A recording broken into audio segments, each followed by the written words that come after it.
गोस्वामी जी महाराज पूर्व प्रसंग में वर्णन किए। श्री रघुनाथ जी सुबेल पर्वत के उस परम रमणीक अत्यंत ऊंचे शिखर पर श्री लक्ष्मण जी के द्वारा पत्ते और पुष्प के द्वारा बनाए गए सेज पर, जिस पर कि मृगछाला भी बिछाए गए हैं, श्री राम जी विराजित हैं। साथ में 4 लोग हैं, श्री सुग्रीव जी, श्री विभीषण जी तथा श्री अंगद और हनुमान जी। श्री राम जी अपना सिर सुग्रीव की गोद में रखे हुए हैं, कान विभीषण जी को दे रखे हैं तथा चरण श्री अंगद हनुमान जी को दे रखे हैं।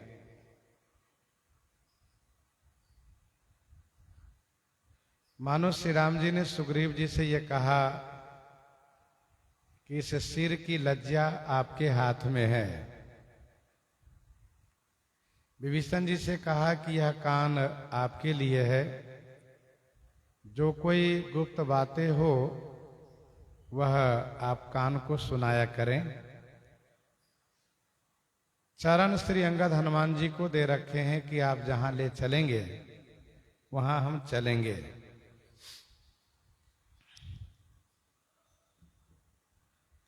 इन सब से थोड़ा सा अलग हट करके श्री लक्ष्मण जी पहरेदारी में हैं,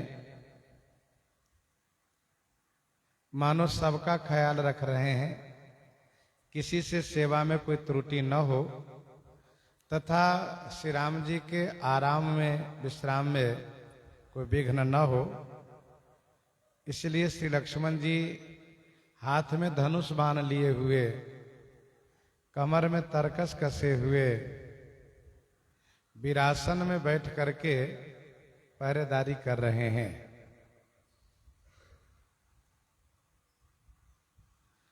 अब गोस्वामी जी यह कहते हैं कि यह सुबेल पर्वत की जो झांकी है, जो दिव्य दर्शन है, वह बड़ा ही प्रभावशाली है, महत्वपूर्ण है, जीवन को धन्य बनाने वाला है। यही विधि कृपा रूप गुण धाम राम आसीन, धन्यत नर यही ध्यान जे रहत सदा लयलीन, रहत सदा लयलीन।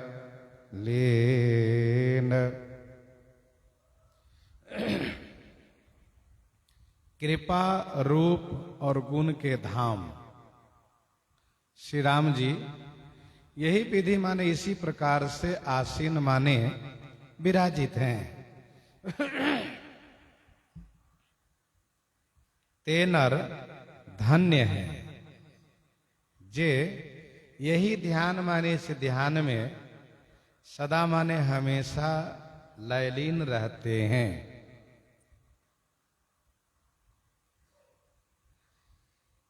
जो हमेशा इस ध्यान में लयलीन रहते हैं, डूबे रहते हैं, वह मनुष्य धन्य है।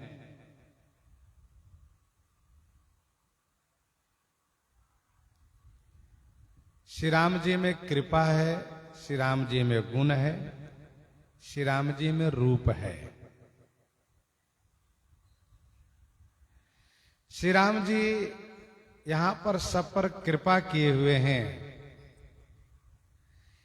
इस प्रकार से श्री सुग्रीव जी, विभीषण जी, अंगद जी, हनुमान जी को आनंद प्रदान कर रहे हैं, सुख दे रहे हैं। रूप की बात जहां तक रही तो श्री राम जी जैसा रूप कहीं है ही नहीं। अद्भुत, अलौकिक और अविस्मरणीय रूप है। जहां तक गुण की बात रही तो समस्त शुभ गुण के धाम हैं श्री राम जी।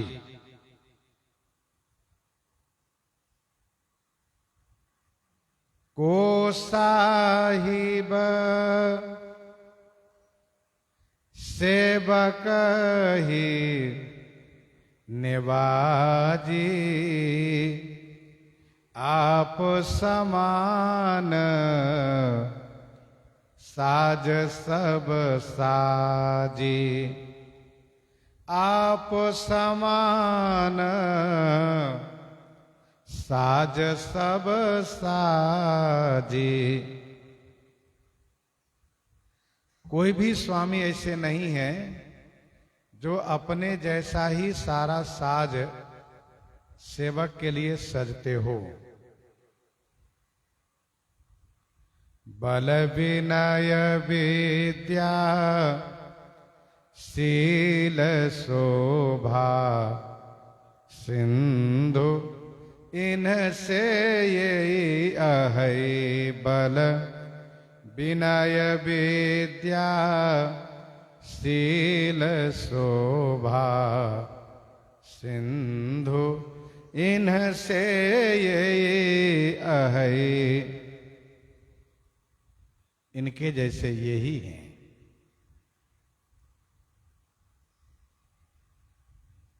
श्री राम जी आसन पर विराजित हैं।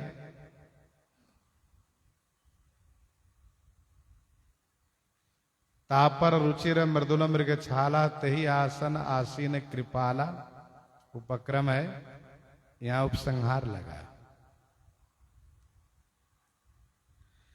संसार में धन्य तो बहुत है, लेकिन वह मनुष्य विशेष धन्य हैं जो इस ध्यान में हमेशा तल्लीन रहते हैं। धन्य धन्य माता पिता, धन्य पुत्र वर सोई। तुलसी जो राम ही भजे, जैसे हो कैसे होई। श्री राम जी को भजन करने वाला धन्य है। ते धन्य तुलसीदास आस, बिहाई जे हरि रंग रहे।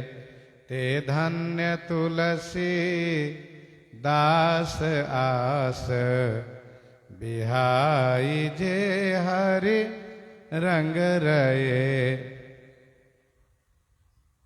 जो इस प्रकार से डूबे हुए हो प्रेम रंग में,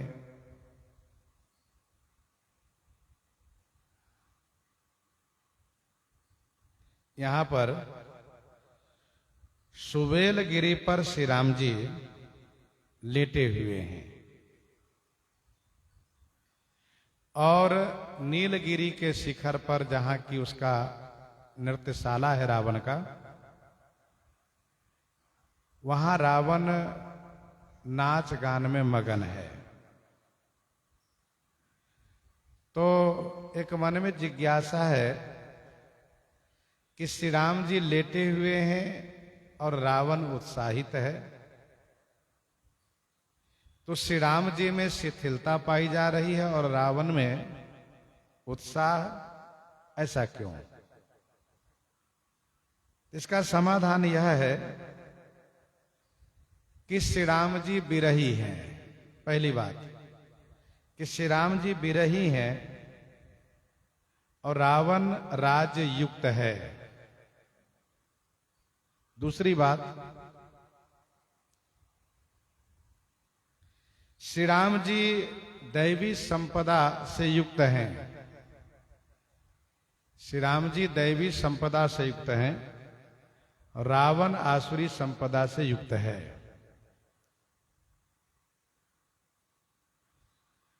दैवी संपदा वालों का स्वभाव शांत होता है और आसुरी संपदा वालों का स्वभाव चंचल होता है।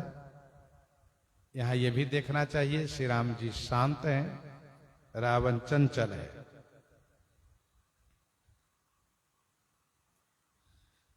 तीसरा भाव यह है कि श्री राम जी लेटे हुए हैं, मानो ये मान रहे हैं, श्री राम जी लेटे हुए हैं, सोए हुए हैं, यह मान रहे हैं कि रावण माने कुछ नहीं है, इसलिए निश्चिंतता पूर्वक लेटे हुए हैं।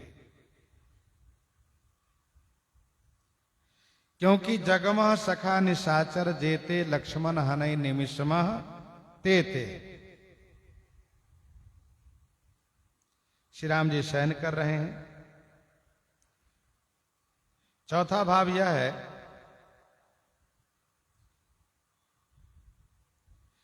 श्री राम जी तपस्वी वेश में हैं। श्री राम जी तपस्वी वेश में हैं, तपश्चर्या व्रत को पालन कर रहे हैं। व्रत की समाप्ति पर राजा बनेंगे, व्रत की समाप्ति पर राजा बनेंगे और रावण के भोग का ये अंतिम काल चल रहा है, रावण का अंत होने वाला है।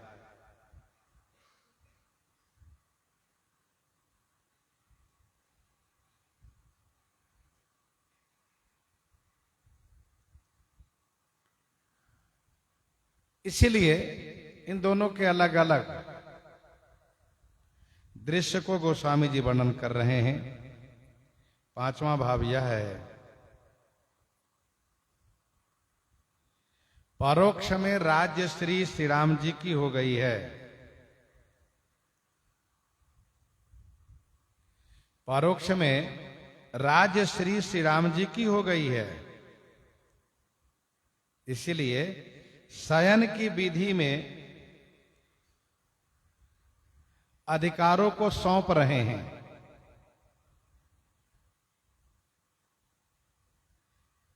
शयन की विधि में युद्ध के अधिकारों को सौंप रहे हैं।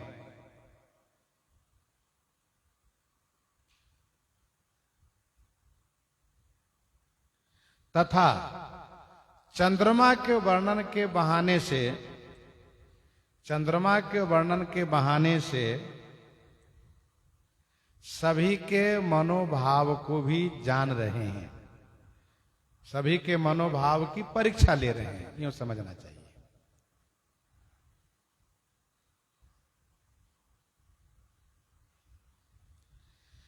दक्षिण दिशा की ओर शत्रु को देखकर उसके छत्र को भंग करके सभी को यह अवगत करा रहे हैं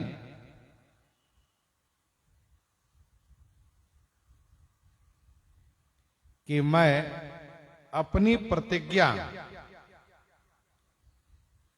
प्रतिज्ञा के पालन में तत्पर हूं। वह कौन सी प्रतिज्ञा है? तो वह प्रतिज्ञा है असुर विनाश की।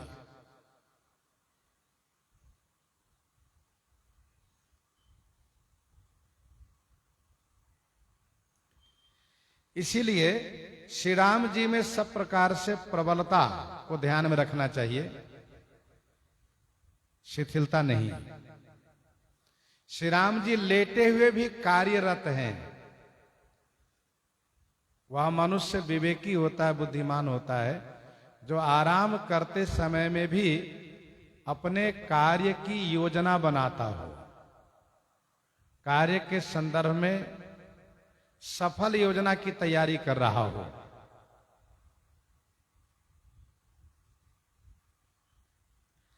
श्री राम जी शयन करते समय में श्री सुग्रीव की गोद में अपना सिर रख करके मानो सूचित किए कि तुम सखा हो, हमारे सिर की रक्षा और युद्ध का भार मैं तुम्हारे ऊपर सौंप रहा हूं।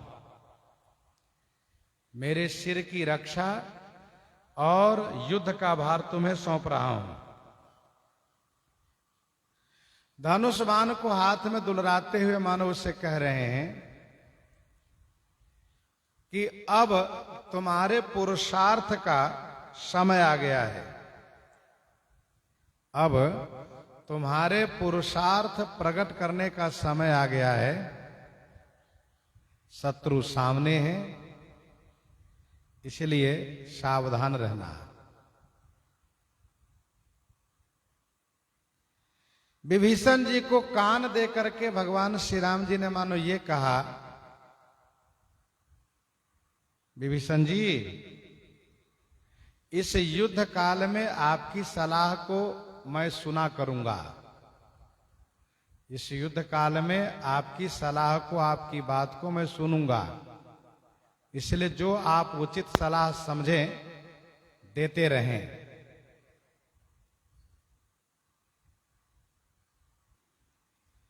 श्री अंगद हनुमान जी से मानो श्री राम जी ने कहा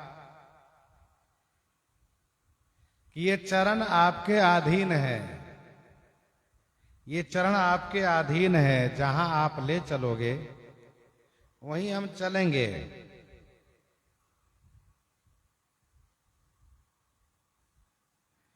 और सबसे बड़ी बात, श्री लक्ष्मण जी को कुछ दूरी पर पहरेदारी में बैठे हुए देख करके मानो श्री राम जी श्री लक्ष्मण जी से कह रहे हैं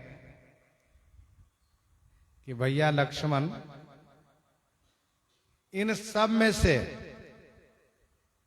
किसी में यदि मेरी आज्ञा के विरुद्ध आचरण दिखाई दें, इन सब में से किसी में भी यदि मेरी आज्ञा के विरुद्ध दिखाई दें तो आप इन्हें दंडित करो। तो भगवान श्री रामचंद्र जी में शिथिलता कहना यह तो प्रसंगोचित नहीं है। ऐसा नहीं कि श्री राम जी श्री लक्ष्मण जी के द्वारा बिछाए गए सेज पर नींद में सो गए, ऐसा नहीं है। श्री राम जी लेटे हुए भी पूर्ण सजग है।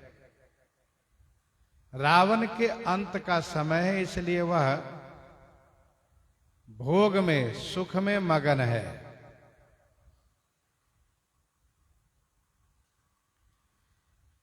पूरब दिशा बिलोकी प्रभु, देखा उदित मयंक, कहत सब ही देखहु शशि, मृगपति सरिस असंक, पूरब दिशा बिलोके प्रभु, देखा उदित मयंक।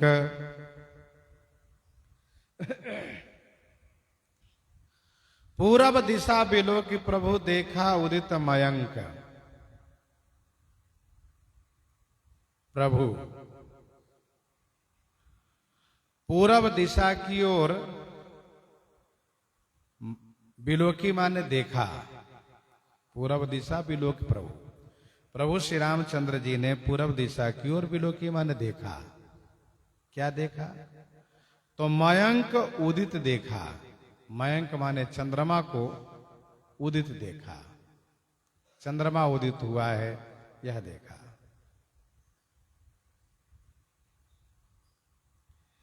कहत सब ही देखहु शशि। श्री राम जी ने यहां उपस्थित इन चारों से कहा, मृगपति सरिस असंक, शशि ही देखहु। कहत सब ही माने श्री राम जी ने सबसे कहा कि मृगपति माने सिंह के समान, असंक माने निर्भय,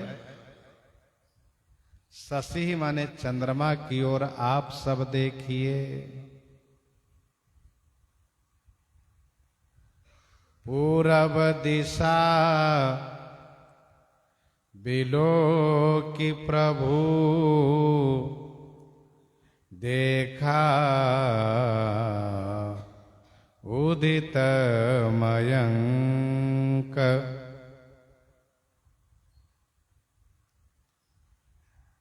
संभवतः ये अगहन की पूर्णिमा है।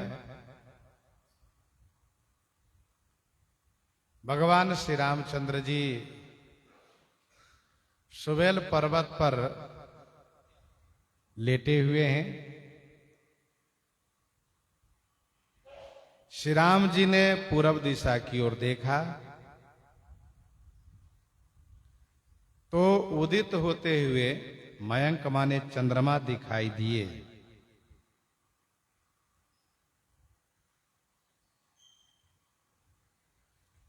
श्री राम जी ने सबसे कहा कि सिंह के जैसा निःशंक इस चंद्रमा की ओर देखो। आप सब देखिए।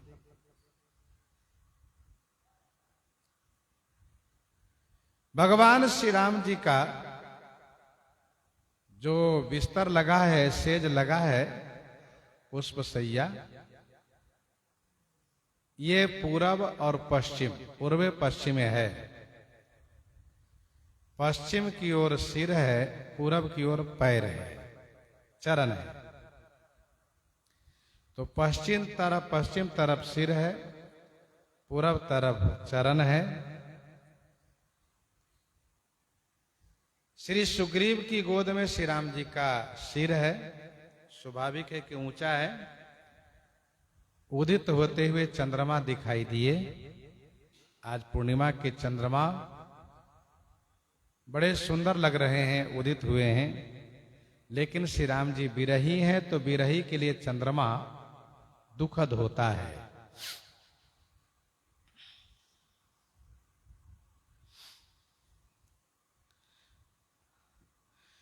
दक्षिण तरफ से कान के पास, दक्षिण तरफ से कान के पास विभीषण जी बैठे हैं। उत्तर तरफ से श्री सुग्रीव जी बैठे हैं। दोनों सिर के पास ही हैं।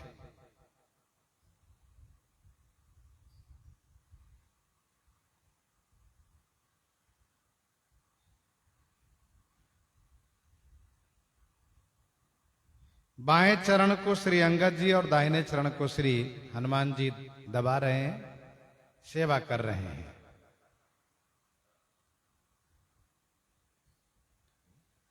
भगवान श्री राम जी की दृष्टि चंद्रमा पर पड़ी और विरह अवस्था में चंद्रमा का देखना ये सूर्य से भी अधिक ताप परक सिद्ध होता है। काल निशासम निशि शशि भानु। श्री राम जी का विरह उद्दीपन हुआ, विरह बढ़ा।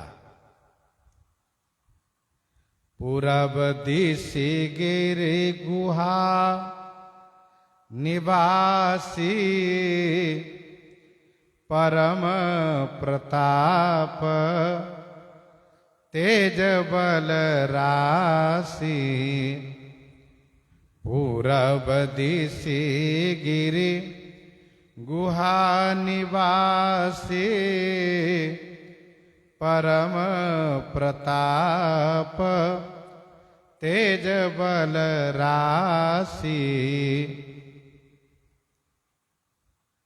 पूरब दिशा रूपी गिरि गुहा निवासी, परम प्रताप तेज बल राशि, ये चंद्र सिंह है। ये चंद्र सिंह है, चंद्र शेर है।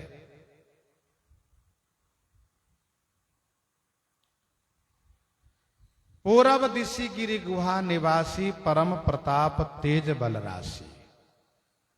परम प्रतापी है, तेजस्वी है और बल के राशि है।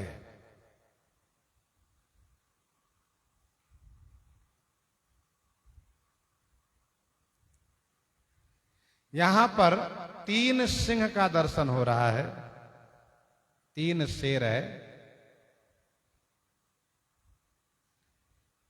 एक तो यह प्राकृतिक चंद्रमा सिंह है, ये चंद्रमा सिंह है।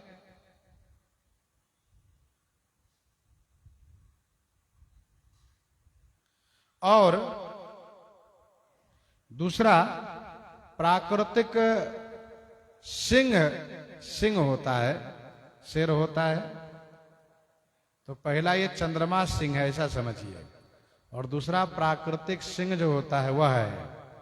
और तीसरा श्री राम जी सिंह है।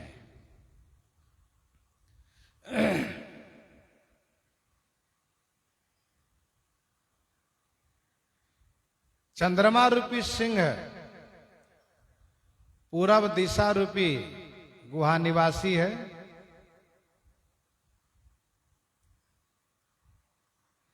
श्री राम जी रूपी सिंह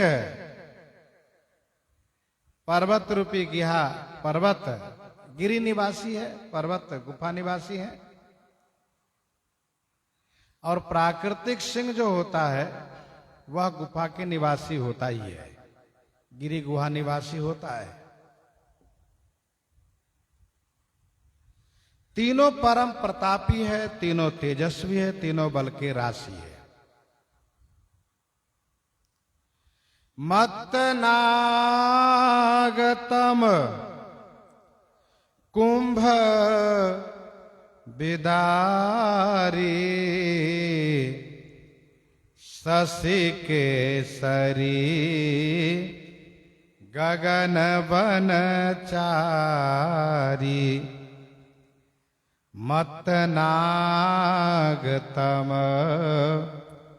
कुंभ विदारी।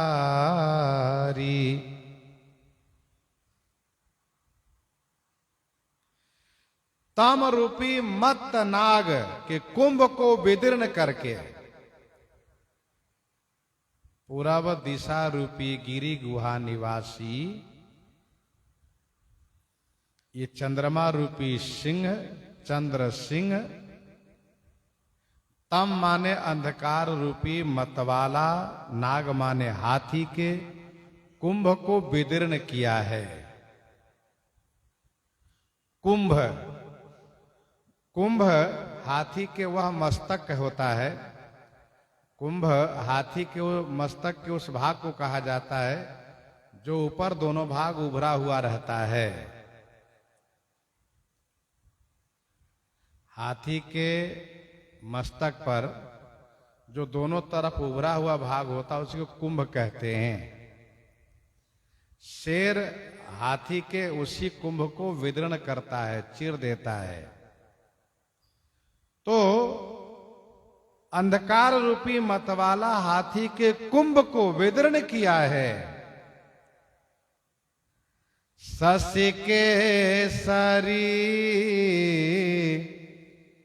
गगन बनचारी।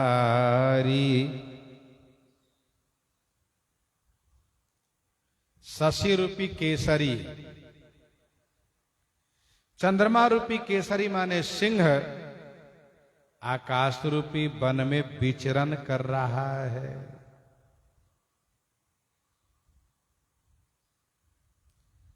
प्राकृतिक सिंह प्राकृतिक हाथी के कुंभ को विदीर्ण करता है।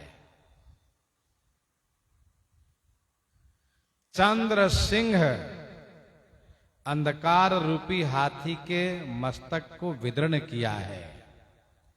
और श्री राम रूपी सिंह रावण रूपी हाथी को विदीर्ण करने वाले हैं।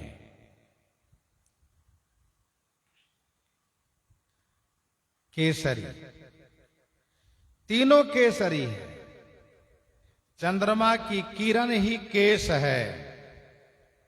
श्री राम जी के सिर पर जो जटा है वह केस है, और प्राकृतिक सिंह के गले पर जो केस होता है वह केस होता है। तीनों केसरी है यहां पर, शशि केसरी गगन वनचारी। प्राकृतिक सिंह वन में विचरण करता है, श्री राम रूपी सिंह भी वन पर्वत में विचरण कर रहे हैं, और चंद्रमा रूपी जो सिंह है, चंद्र सिंह, यह आकाश रूपी वन में विचरण कर रहा है।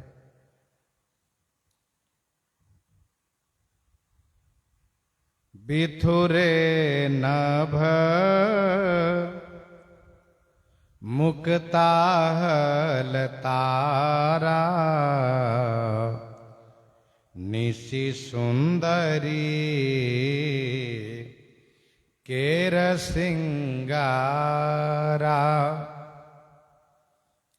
बिथुरे नभ मुक्ताहल तारा, निशि सुंदरी केर सिंगारा।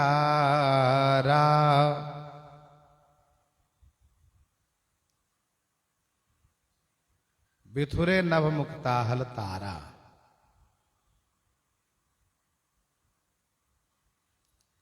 नभ माने आकाश में, ये तारा ही मुक्ताहल हो करके, मुक्ताहल माने मुक्ता समूह, हल माने समूह, बिथुरे माने बिखरे हुए हैं, फैले हुए हैं। नभ में ये तारा मुक्ताहल, अथवा यूं कह लीजिए कि मुक्ताहल ही तारा बन करके, मुक्ता समूह ही तारा बन करके फैले हुए हैं।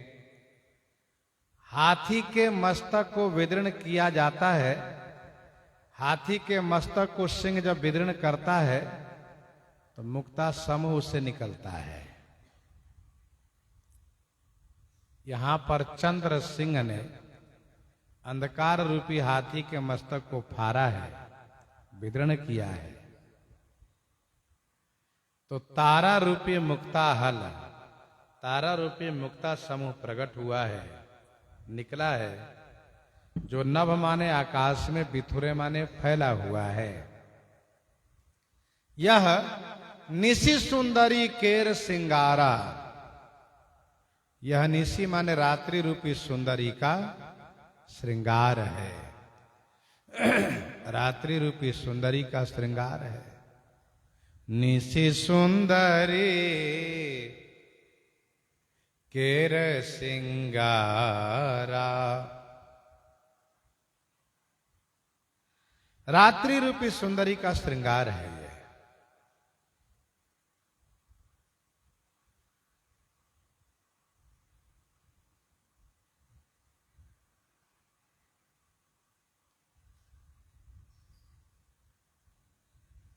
प्राकृतिक सिंह जब प्राकृतिक हाथी के मस्तक को विदीर्ण करता है तो मुक्ता समूह प्रकट होता है, मुक्ता निकलता है, जो प्राकृतिक नारियों का श्रृंगार बनता है। मणि माणिक मुक्ता छवि जैसी, मणि माणिक मुक्ता छवि जैसी, अहिगिरि गज सिर सोहन तैसी।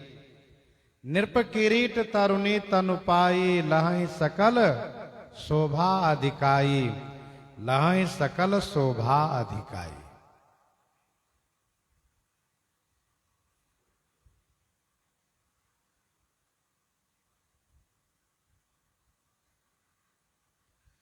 तो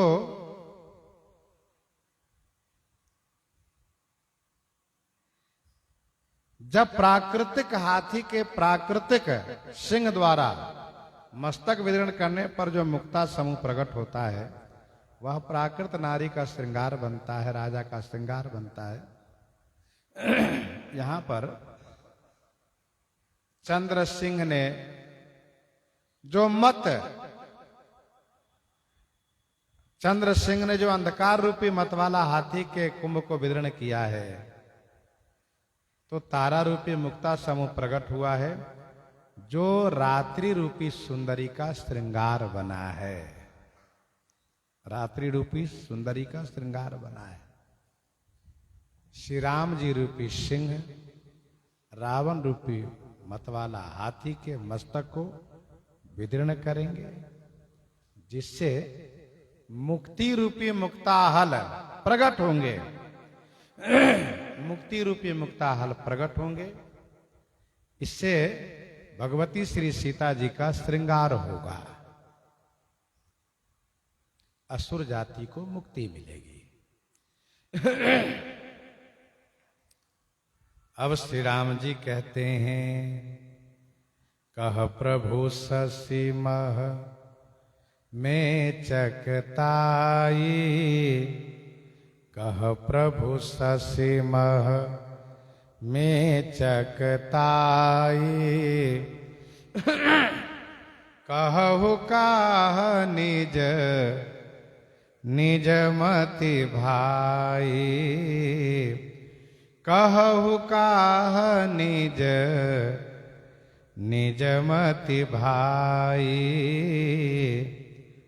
कह प्रभु शशि मह में चकताई, कहु काह निज निज मति भाई।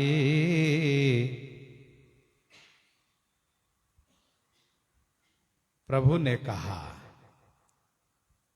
हे भाइयों, सखाओं, मित्रों, शशिमह में चकताई। शशिमह माने चंद्रमा, चंद्रमा में जो मेचकता है, जो कालापन है, जो दाग है, उसके बारे में कहू माने कहिए। निज निज मति के अनुसार, काह माने क्या है। श्री रामचंद्र जी ने कहा, हे भाई, हे सखाओं, मित्रों, चंद्रमा में जो मेचकता है, कालापन है, श्यामता है, इसके बारे में निज निज मति, अपनी अपनी मति के अनुसार कहू माने बताइए, ये है क्या।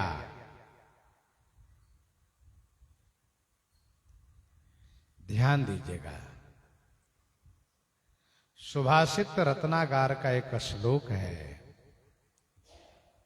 जिसमें ये वर्णन है कि विवेकी पुरुष का कालक्षेप कैसा होता है, और जो अविवेकी है, मूर्ख है, उसका कालक्षेप कैसे होता है।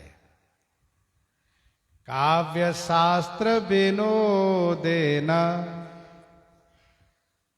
काव्य शास्त्र विनोदेन, कालो गच्छति धीमताम।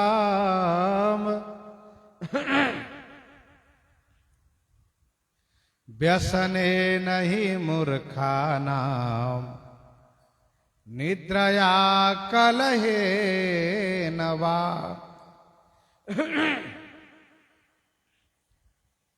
काव्य शास्त्र विनोदेन कालो गच्छति धीमताम।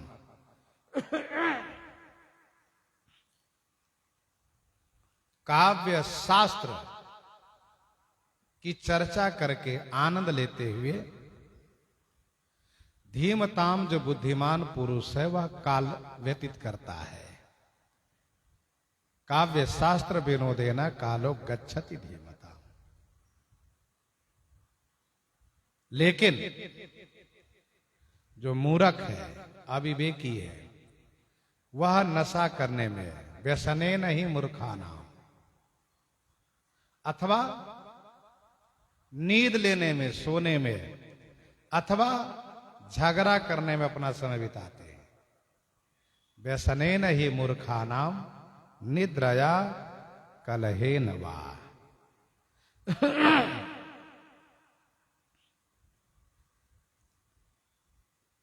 श्री राम जी का समय विवेकी वाला बीत रहा है और रावण का समय मूर्ख वाला बीत रहा है। व्यसने नहीं मूर्खानाम निद्रया कलहे नवा।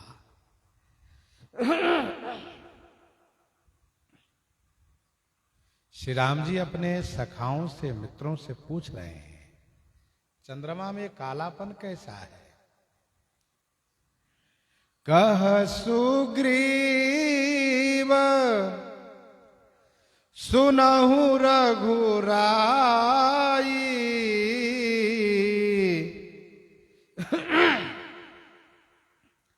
ससिमह प्रगट भूमि कै झाई। ससिमह प्रगट भूमि कै झाई। कह सुग्रीव सुनहु रघुराई। सुग्रीव प्रथम सखा है, इसलिए सुग्रीव ने पहले कहा। दूसरी बात यह है कि सुग्रीव की गोद में श्री राम जी का सिर है। सुग्रीव बड़े उत्साह में है, उमंग में है, इसलिए कह सुग्रीव सुनहु रघुराई। सुग्रीव जी ने कहा, हे रघुराई सुनिए। ससिमह प्रगट भूमि कै झाई। ससिमह माने चंद्रमा में, भूमि कै झाई प्रगट। भूमि कै झाई माने छाया प्रगट है।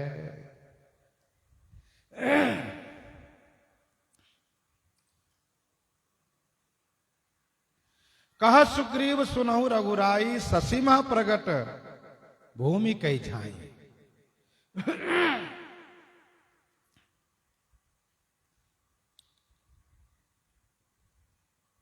ध्यान दीजिएगा, भगवान श्री राम जी के पास होने के बाद भी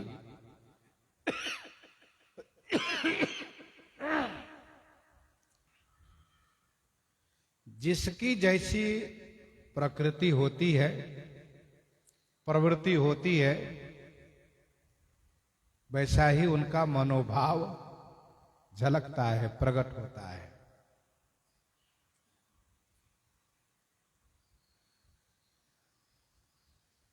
यहां पर इन चारों के मनोभाव आप सुनेंगे।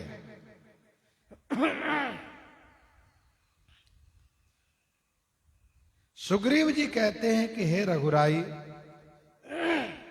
हे श्री रघुनाथ जी सुनिए, चंद्रमा में पृथ्वी की छाया है।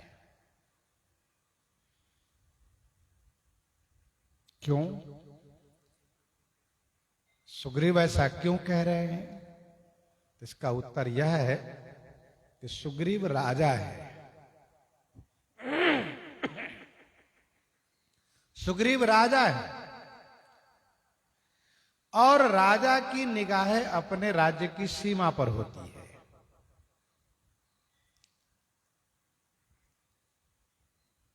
राजा कभी संतुष्ट नहीं होता है और होना भी नहीं चाहिए। असंतुष्टा द्विजा नष्टा संतुष्टा च महीपते। राजा संतुष्टि हो जाए तो उसका नाश होगा।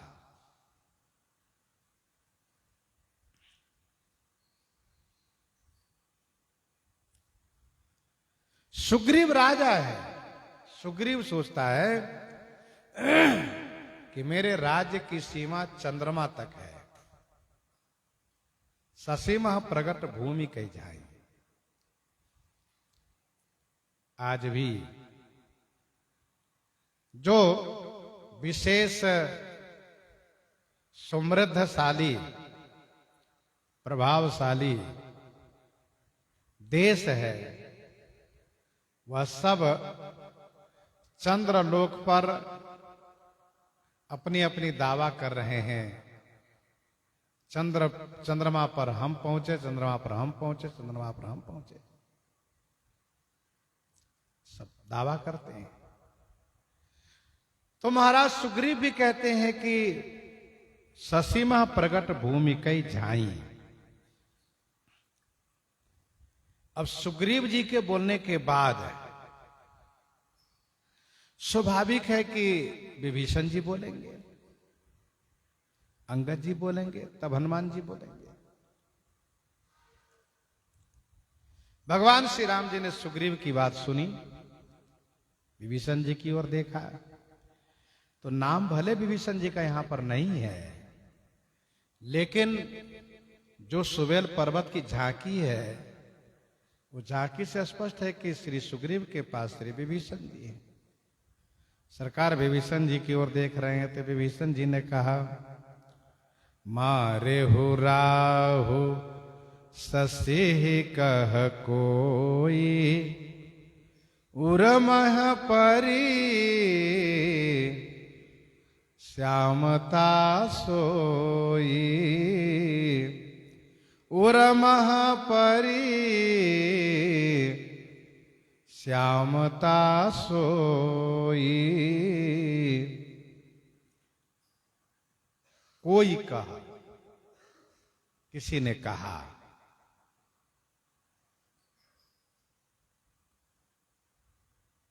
क्या कहा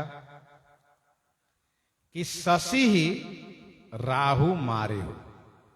शशि ही माने चंद्रमा को राहु ने मारा है।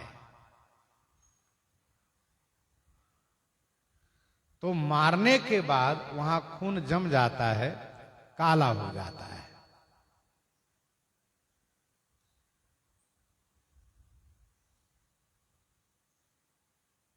राहु ने चंद्रमा को मारा, कहां? हृदय में। वही श्यामता चंद्रमा के हृदय पर है। उर्मह परी श्यामता सोई। देखो भैया, जैसी दृष्टि, जैसी भावना, वैसी ही सृष्टि दिखती है। जाकी रही भावना जैसी, प्रभु मूरति तिन्ह देखी तैसी, प्रभु मूरति तिन्ह देखी तैसी। जगत अपनी जगह स्थिर है, लेकिन हमारी दृष्टि जैसी होती है वैसी सृष्टि दिखती है। हम जिस भाव से ग्रसित होते हैं वही भाव में जगत दिखता है। हमारा हृदय काम से प्रेरित है तो जगत नारी में दिखता है। क्रोध से भरा हुआ है तो शत्रु में दिखता है। लोभ से भरा है तो धन में दिखता है। ये नियम है।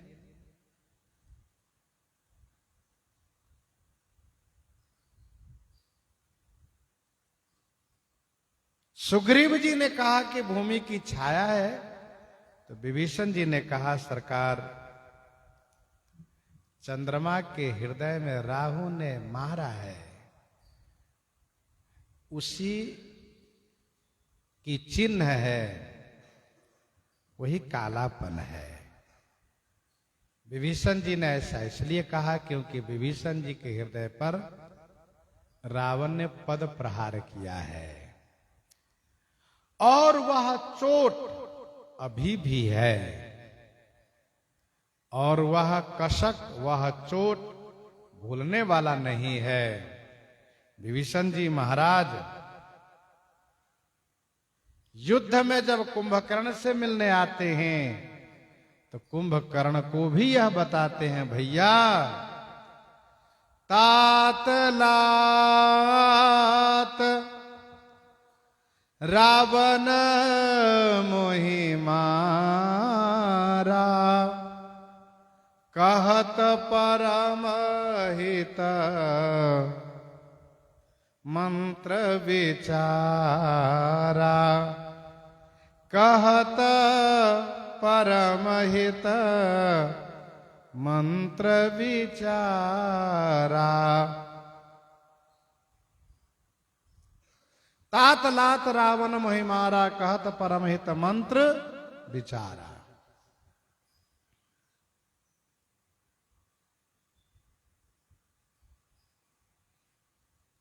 रावण ने विभीषण जी के हृदय पर पद प्रहार किया है।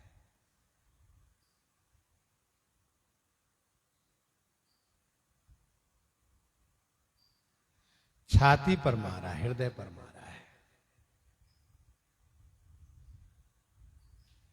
तो उर्मह परिश्यामता सोई, रावण द्वारा किए गए पद प्रहार की चोट विभीषण को कभी भूली नहीं।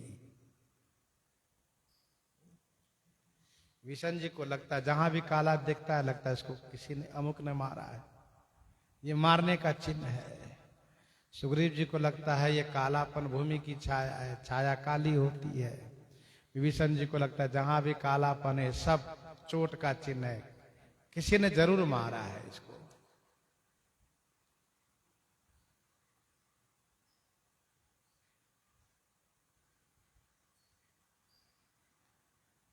अस कह कीन से चरण प्रहारा, अनुज गए पद बारहि बारा। अब बारी है श्री अंगद जी की, युवराज है ये।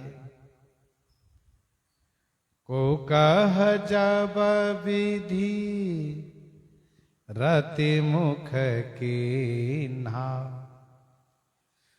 को कह जब विधि रति मुख कीन्हा, सार भाग शशि कर हर लेन्हा, सार भाग शशि कर हर लेन्हा।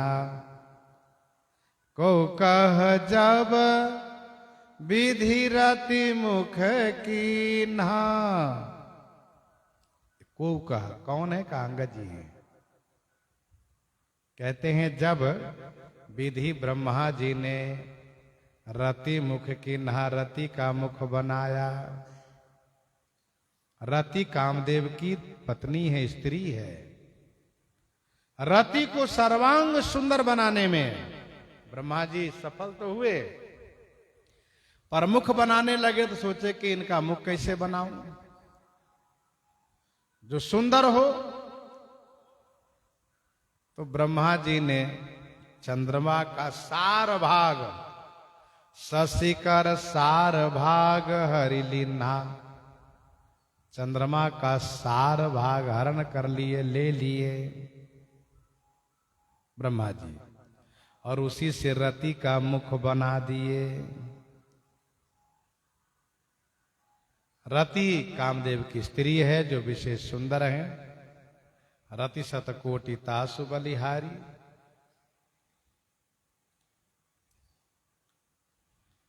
छिद्र सो प्रगट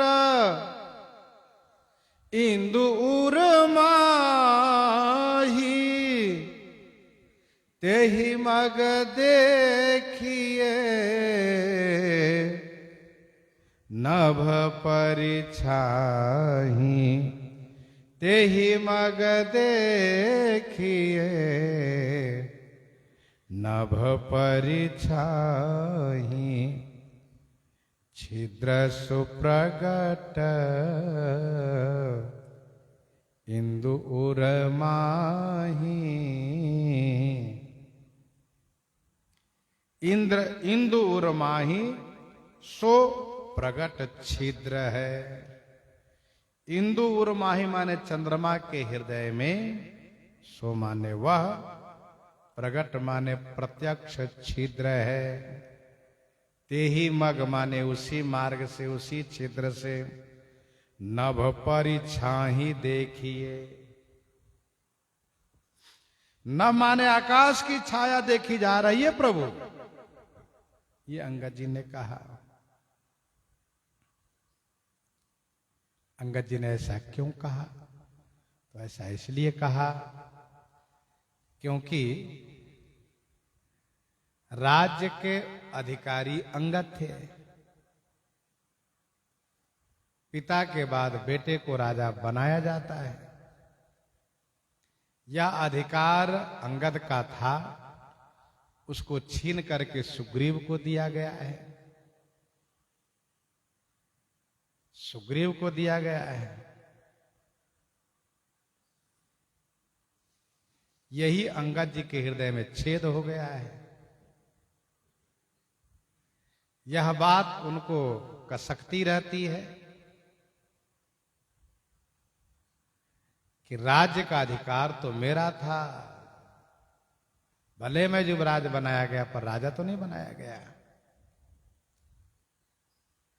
समय समय पर इनके मन का जो वह भाव है, जो कसक है, पीड़ा है, वह प्रकट होती है। पिता बधे पर मारत मोही, राखा राम निहोर न वही।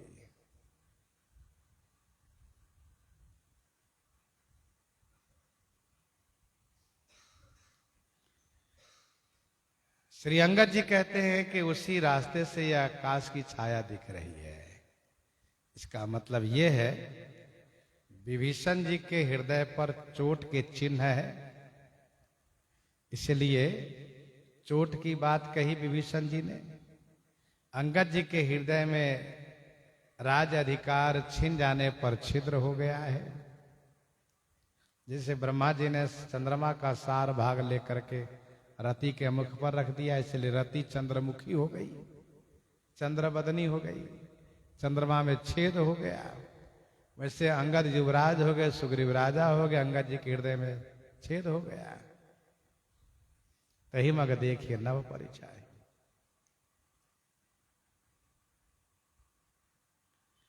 प्रभु का गरल, बारी थी हनुमान जी की, लेकिन हनुमान जी अभी चुप हैं, सोच रहे हैं सरकार क्या कहना चाहते, समझ तो लूं तब बोलूंगा। प्रभु का गरल बंधु शशि केरा, प्रभु का गरल बंधु शशि केरा, अति प्रिय निज ओर दिन बसेरा, अति प्रिय निज ओर दिन बसेरा, प्रभु कह गरल बंधु शशि केरा। प्रभु श्री राम जी ने कहा, मेरा तो मन कहता है कि गरल माने जहर, शशि केरा माने चंद्रमा का प्रिय बंधु है, प्यारे भाई है। अति प्रिय, जो अति प्रिय होता है उसको हृदय में रखा जाता है। अति प्रिय निज ओर दिन बसेरा, अति प्रिय होने के कारण निज उर माने अपने हृदय में, बसेरा दिन माने वास दिए हैं।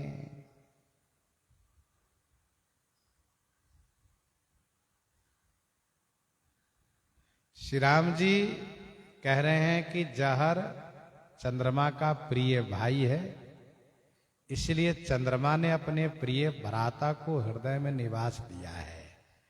और जहर का रंग श्याम है, काला है।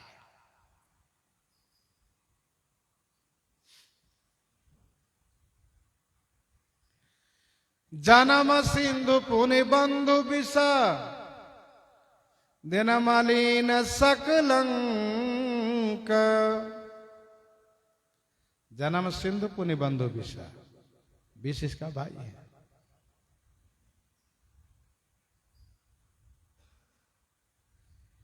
तो अपने भाई को हृदय में रखा है,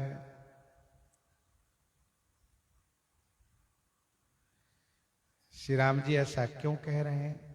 वैसा इसलिए कह रहे हैं कि श्री राम जी भी अपने भाई को अपने हृदय में निवास दिए हैं। श्री राम जी के हृदय में श्री भरतलाल जी हैं। सोचते हैं सारे जगत के लोग अपने भाई को अपने हृदय में रखते हैं जैसे मैं रखा हूं। अच्छा, किसी किसी में भ्रातृ प्रेम बहुत होता है। एक बालक था, वह किसी बात पर यदि चिढ़े तो उसके भाई के नाम लेने पर तुरंत ठंडा पड़ जाए और कह दे कि देखिए मेरे भाई का नाम मत लीजिए। औरों का नाम चलेगा, पिताजी तक नाम लीजिए चलेगा, भाई का नाम नहीं। इतना उसको भाई में प्रेम था। होता है, होना भी चाहिए। भरत सरेस को राम सनेही, जग जप राम राम जप जेही,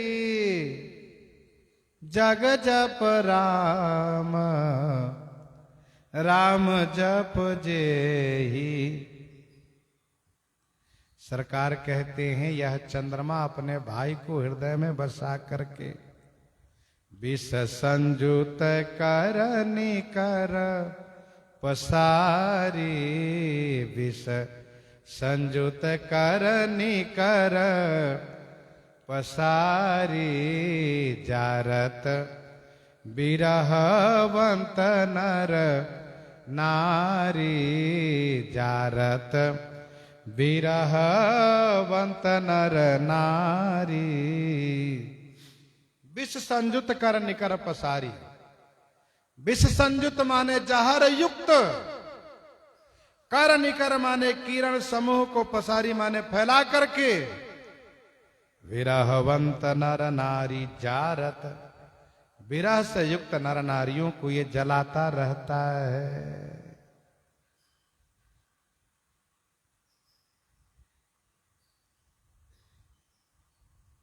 ये चंद्रमा अपने भाई को हृदय में रख करके जहर युक्त अपनी किरणों को फैला करके विरही नर नारियों को जलाता रहता है।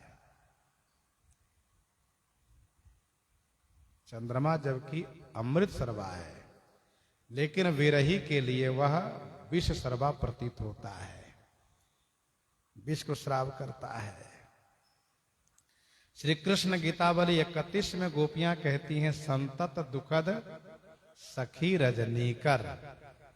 ये संतत दुखद हमेशा दुख देने वाला है। अब श्री हनुमान जी को लगा कि मुझे बोलना चाहिए, नहीं बोलूंगा तो अनर्थ हो सकता है। सरकार के हाथ में बाण है, धनुष है, चंद्रमा पर इनका रोष है, चंद्रमा के प्रति दोष दृष्टि है। चंद्रमा के लिए कह रहे हैं कि तो सभी विरही नर नारियों को जलाता है, मुझे जलाता है, किशोरी जी को जलाता है, अन्य अन्य सभी प्रेमी जनों को, अयोध्या वासियों को, सभी भरतलाल जी को, सभी प्रेमी जनों को जलाता है, विरही जनों को जलाता है। तो कहीं ऐसा न हो कि इनकी निगाहें टेढ़ी हो और चंद्रमा को मार गिरावे, ये बेचारे नष्ट हो जाएगा।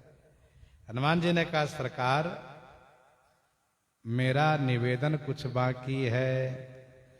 सबने कहा लेकिन मैंने नहीं कहा, मेरी बात सुने आप। कह हनुमंत सुनहु प्रभु, शशि तुम्हार प्रिय दास, तब मूरति विधुर बसती, सोई श्यामता आभास, सोई श्यामता आभास। कहा हनुमंत।